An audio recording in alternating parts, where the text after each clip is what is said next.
kur fillon teston veten me frikrat më të mëdhaja që ka.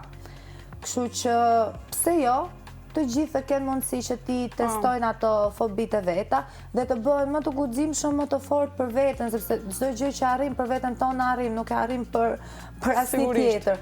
Por çdo gjë që bëjmë, çdo frikë që heqim, e kemi për veten tonë, nuk lind me frikë. Unë pash një test që kishin bërë disa Amerikanë, kishin lënë fëmijë të vegjël me gjarprinj të mëdhenj. Dhe fëmijët e vegjël i përkëdhelin gjarprinjt e mëdhenj dhe rrinin me to dhe ato ishin pitona. Kështu që nuk lind, asnjë fëmijë nuk lind me frikë. Frika fillon edhe i shtohet rrugës. Ky është edhe mesazhi që nga ky testi, eksperimenti që ato kishin bërë me fëmijët, donin të jepnin te publiku që një fëmijë nuk lind me frikë, por e merr rrugës atë sepse fillon ja mbush mendjen vetes që un kam frikë nga kjo, un kam frikë nga kjo. Prandaj le ta mendojmë veten kështu pa frikë dhe jemi në rregull. Sa frikë nuk i dihet si do vinë gjërat dhe kjo jetë është shumë e bukur për ta jetuar me frikë.